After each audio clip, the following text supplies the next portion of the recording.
Hello everyone, thank you for joining me. Today I'm going to go through basically the gear that I took on the West Highland Way. Initially I want to talk about the sleep system, so it's these things here. I took the Kelty Ultra 800 down, which is rated to -7 comfort, and this was the 3rd of June.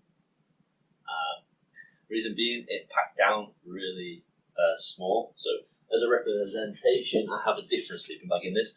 As a representation, it came to about here, and I put it in one of these Sea to Summit bags called Event. They're supposed to be waterproof and they allow moisture out and all that stuff, but really all I wanted it for was to compress my sleeping bag, and it does a really good job at that. This isn't a down sleeping bag that's in this right now, so it's not a good representation. This really does pack down to about here and makes it tiny. That weighs about 1.3 kilograms, I think, which for me was the lightest sleeping bag I ever owned. So I took that. In hindsight, I would recommend, if you're doing it in summer, to take a quill that are a bit lighter. I've seen the Sea to Summit quilts. I think it's a Nature Hike down quilt. Mixed reviews about those, but that's the sort of thing I probably look at, like getting a very small quilt, because I really didn't need it, but I did get lucky with my conditions. The first 4 days was really sunny. Further on, we've got the Hike Nature Hike. It's that brand. Anyway, this is the pillow. I chose it because it's pretty light. I actually don't know how much this weighs. It's a pillow. It's not going to weigh a lot. Again, it will be on the Excel spreadsheet. Basically, it has like a clicky valve. This is how big it is. It's pretty big. I don't have a tape measure with me right now. But it's at least 30 centimeters long, and that's more than enough. Big enough. It's probably the biggest inflatable pillow I've ever had. It's quite comfortable. It's got this like small paddy thing on the outside. If you like inflatable pillows, this is one I would recommend. But obviously, everyone has their preference when it comes to pillows. Some people don't like a blow-up pillow, and I totally understand that. This one, sound-wise, doesn't make a lot of noise, and I think that's one of the big downsides to blow-up ones in general. But this one doesn't make too much noise. The mat I took was the Climate Static V Long, which is that American brand that you see. That's quite a peculiar shape. This is, for me, a good sleeping mat. I've got the long one, obviously, because I'm about 6'1", 6'2", and I value my sleep over most things. Food and sleep, big thing. And I think it was maybe 100 or 200 grams more, which is quite a lot when you think about it, but in general, pretty good. The R value is 1.3. I'm a warm sleeper, so I don't really know how warm it is, and a lot of people think that's not true with the static Vs. A lot of people also don't find them comfortable, so this is something that I would buy. I don't know. I find it comfortable, so it's really difficult to tell. If you could try out a friend's static V, if you were going to get one, maybe do that first. But I found this fine, especially when you've been walking for like 8 hours in a day. I didn't really care about what I was sleeping on. I was just thankful to have a bit of shelter. And talking of shelter, I was initially going to take the Banshee 300, because that was just the tent I had, and I'd done expeditions in the Peak District. When I say expeditions, it's only like 2 days. But that weighed, I think, 2.82 kilograms, somewhere around that ballpark. And that, for me, was the heaviest bit of kit, and I wasn't happy with it. I thought 3-9 tent is far too big. A 2-man tent would have been fine. If I would have had a 2-man tent that was a couple of kilograms, no worries. But in the end, I decided to get a new tent last minute, and I took it for one trip out in the Peak District to make sure it didn't fall down. And that was the Lanchat. So these guys are, fairly big. A lot of people know about them. They're a 10-pole tent. It's kind of like a tarp with a 10-pole just shoved in the middle. I can't remember exactly how much this one's weighs. I think it's 960 grams or something like that. But people do seem to enjoy this tent. I enjoyed this tent as well. Again, I'm 6'1", and I was able to fit in there fine. I did the setup where you basically put your other tent pole and you wrap a guide line round and then stick it down. So what that does, it pulls the fly sheet away from your head, also brings the inner a little bit outwards, so you have a little bit more space near your head. It's a one-man tent. I really enjoyed the fact that it was fully mesh on the inside. That's something that I hadn't had before. The weight was great. With this added, this is a really cheap pole, so I think this is like 250 grams. I'm pretty sure I can get them way lighter than that. But I didn't have loads of money to spend as it was. And that is it for my sleep kit. I took clothes specific to sleep in, just so I had a fresh, well, it wasn't a fresh pair, I was always sleeping in it. Cotton t-shirt, cotton boxers, I think. I didn't take that many pairs of boxers in general. So cotton pair of boxers probably, and a pair of socks. I had long cotton trousers as well. All this is unnecessary. It's down to comfort. I probably added like an extra 300 grams onto my weight. Again, if you're ultra light, you probably just sleep in the clothes you take or whatever crazy people do. But yeah, really good tent. I really like all of my sleeping equipment. The way this packs down is insane. That's about as compressed as you're going to get. Again, don't have a tape measure. I'd say it's about 20 centimetres. Really good tent. Not very stable, but a good tent. It didn't fall down at any point. So moving on to sort of the hygiene and kit, I suppose. I took wet ones, just cleaning wipes. I took more than this. These are just some that I found to give you a visual representation of what I took. I took a travel toothbrush. I also took like a small travel toothpaste. Vaseline, obviously for chafing areas, stuff like that. To help combat that, I also took compression shorts. This was my med kit. It was quite small. There's a few things missing out of it because obviously I used them. But there was a couple of painkillers in there. A few more compeeds of different sizes. All these compeeds are sort of the heel ones, which are a bit bigger.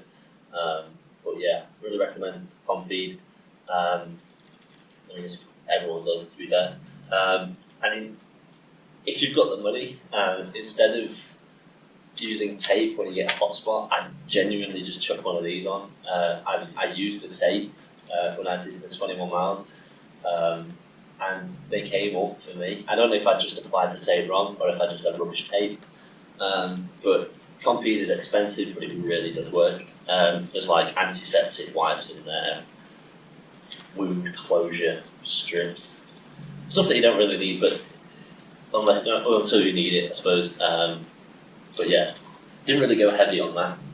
There's quite a few more sort of things in my hygiene kit.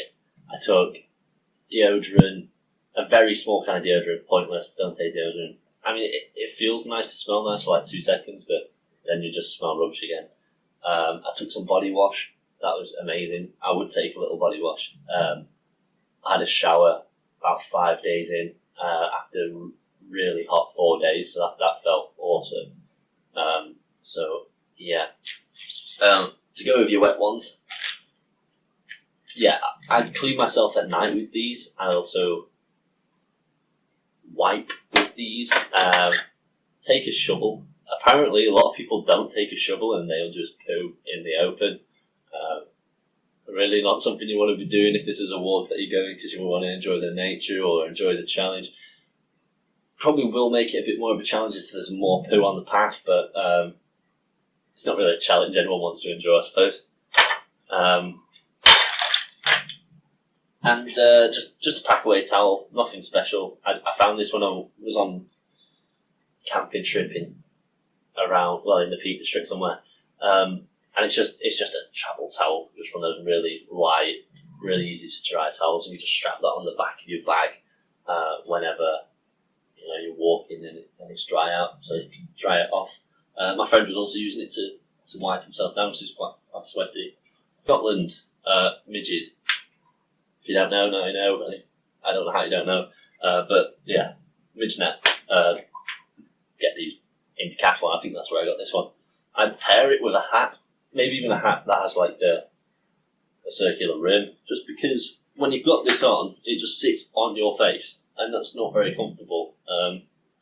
So if you've got a hat, it makes a little bit of a bridge between you and the net, which allows you a bit more space to breathe. You're not sucking in the midge net. A torch. I took a torch. I never used a torch. I was there in June. It was going dark around 10 o'clock, 9, 10 o'clock, and it was becoming light in the morning about 5 o'clock, half 5. I didn't use this once. I mean, it's something I'll take anyway, regardless, just because it's a torch at the end of the day. It's useful to have. So now I'm going to move on to the cooking sort of side of things. So I took Mylar bags. You know what these are? These are like foil, plasticky type bags. Open up. And you can put food in them. The day before I was doing this, I found out that some of them can be toxic because they've got plastic lining or something like that. But I read a comment somewhere, which obviously is not the brightest of ideas, but they said that it would be fine because it is a food thing. There's a specific word that made it sound very spot on, so I just went with it. So basically, you've got the instant sort of pots of noodles, porridge. That was actually it. I put the porridge in, and then I just sealed it, so I had like a bag of porridge. And then what I'd do is I'd boil some water with the pot that I took, which is this smallish aluminium. It's 700 millilitres. Smallish sort of cup, and then I'd put the porridge and the water in there, and then I'd literally just sit it in there, and it gave me like something to eat out of. If it was too deep at the time, I just cut that off and eat from in there. I did the same with my dinners. I took the rice and dal in packets, like Uncle Ben's rice, and it was like Whitworth dal. They do other things like spicy Mexican bean thing. I put the rice and that into here. I put some boiling water in there. I'd sit it in the boiling water, and I'd also put boiling water in there. So it was really just laziness and having access to sort of quick dinners in case it was really rainy. A few people liked this idea when I was on the walk. The only issue is it's not very environmentally friendly. Because at the end of the day, you're going to chuck this in the bin. It does create more waste, but it does save some time when you're walking, and sometimes that's important, sometimes it's not. You can't always access a place to clean. So for all that, I probably would use these again. But I'd also be looking out for a better way to make my meals without causing any mess. So yeah, just the pot I took. This 400 and something ml gas bottle. It's 450 grams, 975 ml. I didn't use all of this, and I was cooking all the time. But again, you don't want to run out of gas, so you'd have to test it and see how much you use. I don't even think this was necessarily full when I took it as well. And I've taken it on another camping trip since. So that was only a 3-day camping trip, but it's still got gas in it. So maybe you don't need one the size of this. Maybe you get one of those sort of the half size that do you. Yeah, that's just run of the mill aluminium pot, 700 ml. This is the Vango. Oof. I think it's called the Compact Stove. Really cheap. Well, in comparison to sort of MSR and stuff like that, but that goes without saying that they're going to be expensive. I think it's about 15, 14 pounds, £12 even possibly. They did say that they stopped some and go outdoors, and recently as well, I've actually seen them in Decathlon. But when I got mine, I could only find it on Amazon. But really good. I honestly don't have anything bad to say about this. When it's on, you hear that it's on. I might have a video I'm able to find somewhere and I can just stick it on now. Yeah. So I'll just quickly talk about the clothes that I took. I took 2 compression shorts and 1 pair of boxers. I wore the compression shorts when I was walking, and I wore the boxers when I was sleeping. I washed my boxers in the Loch Lomond, and everything that I could I washed in there at the time. I took 2 polyester t-shirts. I can't afford merino wool, and also it wasn't that big of a deal. I took 1 pair of walking trousers. I think they were a regatta, probably cost about 20 to 30 quid. Again, not too expensive. I did bust the knee on those, and the zips on them are shocking.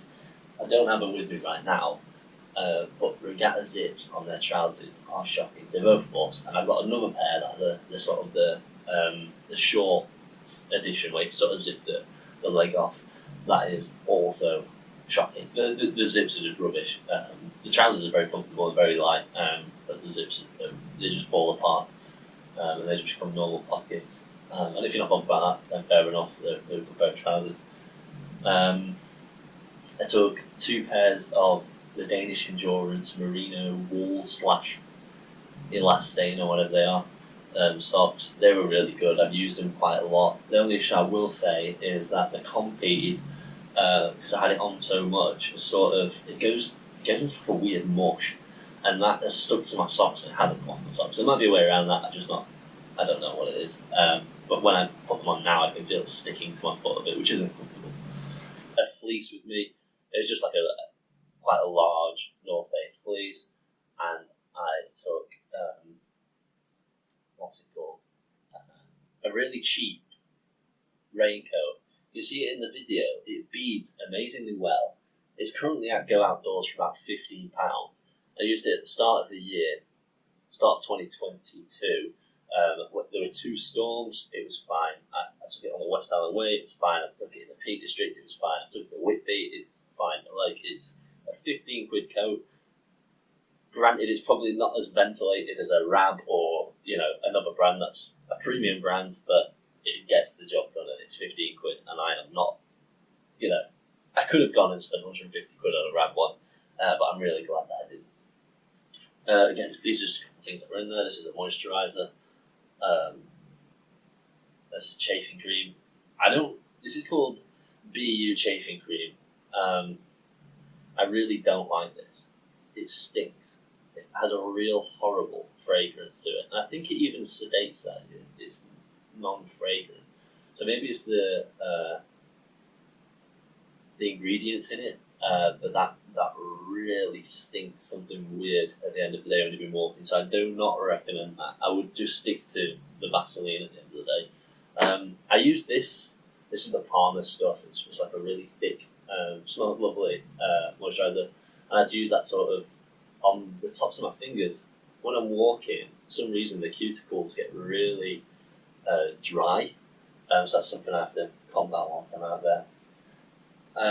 I've been a bit all over the place now, but these 2 are just sort of final pieces of my cooking kit. I brought a Victorinox. It's called a Huntsman, I can't remember. It's overkill for what you're going to be doing, but it's nice to know you've got all these little tools if you need them.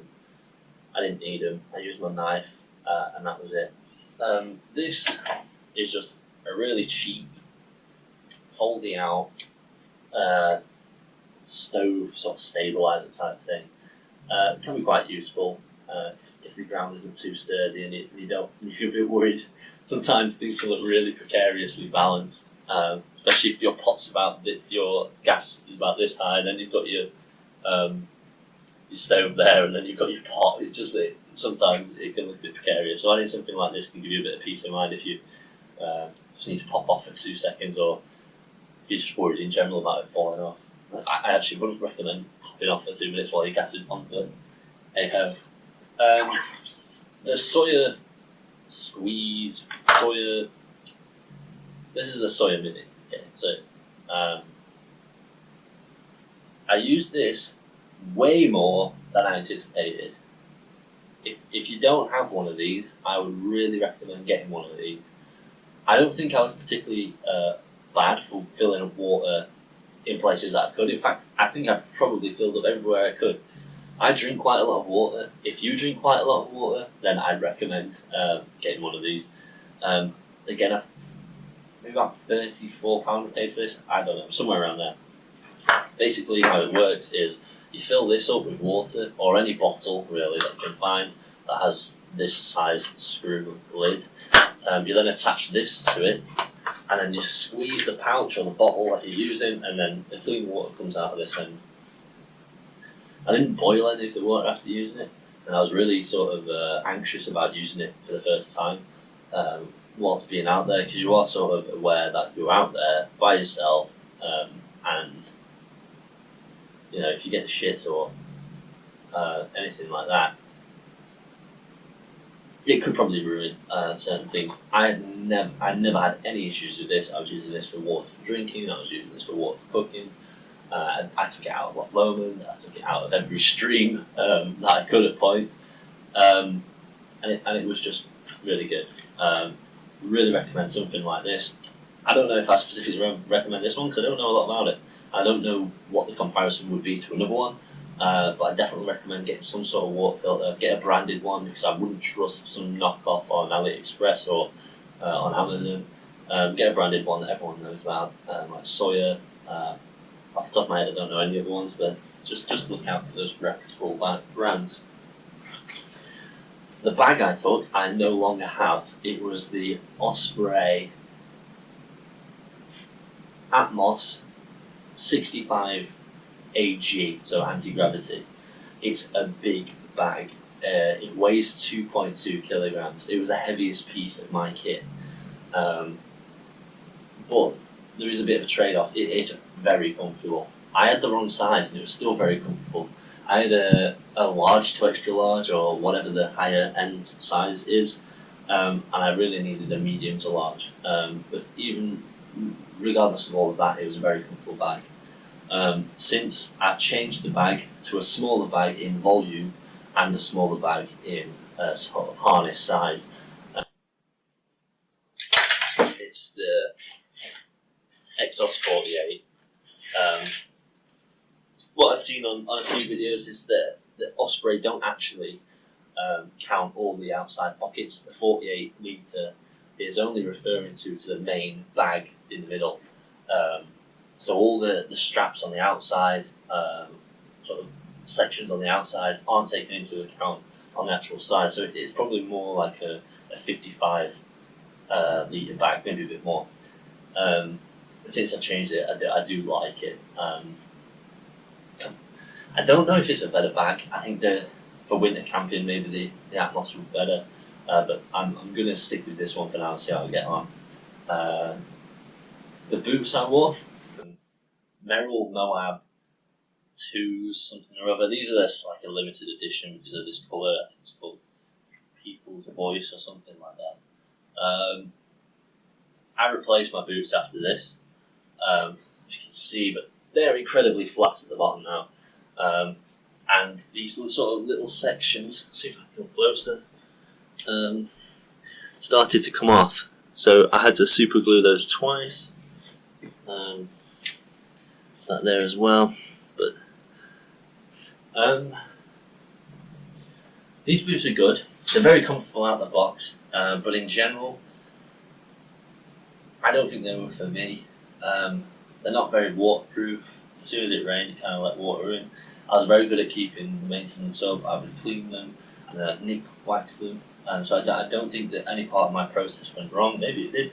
But these are not waterproof boots. They are very wet. And once your feet get wet, they stay wet because they're Gore-Tex. So I've updated my boots, and I've got some Mammoth boots now. These are the new boots. These are the Mammoth Breckens? I don't know. They're sort of like a go outdoors collab. I don't know. They're not sold anywhere else. It's only sold at a go outdoors. It's one of the boots that they do. They're £130 so far. I've been up to water about here. Not very briefly. I wasn't hanging about, but they're not letting water. I think it's just more this old-fashioned design of the piece of leather that just goes all the way around. That is a bit better, opposed to this many sections, sort of newer style. It keeps the water out a bit better. I also believe I put crampons on these, and I think the grip is a lot better, a lot sturdier as well. So when I'm doing mountains and a bit longer walks, these should hold up a bit better. Also, I got a high boot as well. I twisted my ankle twice in these whilst on the west Isle Way, and that could be very dangerous, especially with all the weight on your back. As soon as you twist your ankle, or for me anyway, I just went down. Finally, the power brick I took, I don't know the specific manufacturer of this one. It doesn't say, but it's a 26,000 milliamp battery. It's got a panel, which it might have done some good, but I think it's only 50 milliamp an hour or something like that, which means, well, basically the time you've got, you're not going to charge it. And it was very sunny. It has the ability to do wireless charging and charge 3 things at once with this. So set up, and it charges through micro USB. I do not know if it works with fast charging, but this was good. Main issue is that 2 of the USBs have now broken, and in fact they've actually sunk into the battery. So I'm not too sure if it's safe to use anymore. I still will, because I made the money. This is a present as well, so I do appreciate it a lot. It also has a torch built into it. Now, there's no battery. There you go. But basically, there's a torch into it, built into the wireless charging panel. And if you click or double click, it will come on, and then on 3 stages. But there's about 30 LEDs in there, so it's really severe. The light that comes out of there. I'm not too sure how useful it is, but it is a feature in case that's something you're looking for. I'll link something like this in the description, as I don't know exactly what it is. To record my video, I use my phone. From now on, I'm using something like a GoPro. To organise my bag, I had different colour-coded dry bags. This was really good for me. I struggle to stay organised, and it's something that I do like to be. So having different colour-coded dry bags really helps. It gives you a bit of peace of mind as well if it's really raining. Not all your stuff's dry bagged up. Just one last thing, my watch. I was using a Garmin Forerunner 45 watch. Great little watch. I bought it second hand. And unfortunately, it actually died at the end. I managed to get home and everything. I don't know if it died on the last day or if it died on my journey home, but it was dead. I tried doing a couple of things with it, but because it wasn't mine, I paid about 60 quid a couple of years ago. I wasn't too miffed about that. I didn't get a new watch for a little while, but then Amazon Prime Day came through, and now I've got the Garmin Instinct Solar, which is something that I chose specifically for these long sort of walks because it has a solar panel on it. Granted, not the strongest thing in the world, but it does add extra hours. So my total recorded walking time on Strava was around 24 hours. So this watch on one charge can record something like 38 hours of GPS tracking without needing a recharge. So when you take that into account, you can kind of see the battery that you'd be saving from using a watch like this. So that was one of the reasons why I chose to take this watch instead of buying another Forerunner 45. One last thing I quickly wanted to add was that I used an app called Far Out. I paid around £8 to use the map. and that was just sort of a GPS tracking thing. That was just in case I got lost or anything like that. It is well signposted, but there were times where I did have to rely on it a little bit. And yeah, I believe that's everything that I took on the West Highland Way. If there's anything that I missed out, I'll add it in the description. If anyone has any questions about how long it took me or anything like that, there is a video already online on this channel. But if there's anything further that you want to discuss, just send me a message or leave a comment, and we can talk about it. If you don't agree with my opinions, that's completely fine, and I think that's awesome. And I'd like to hear what you would take, or what you're going to take, or what you have taken that's worked for you, or maybe even advice for me. I haven't been doing this very long, and it's something that I'm really interested in. I did the 3 Peaks Challenge recently. Didn't do any recordings. This wasn't an idea back then.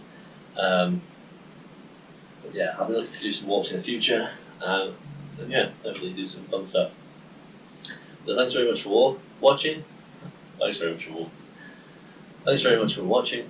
And I'll just fucking hell. Thanks very much for watching.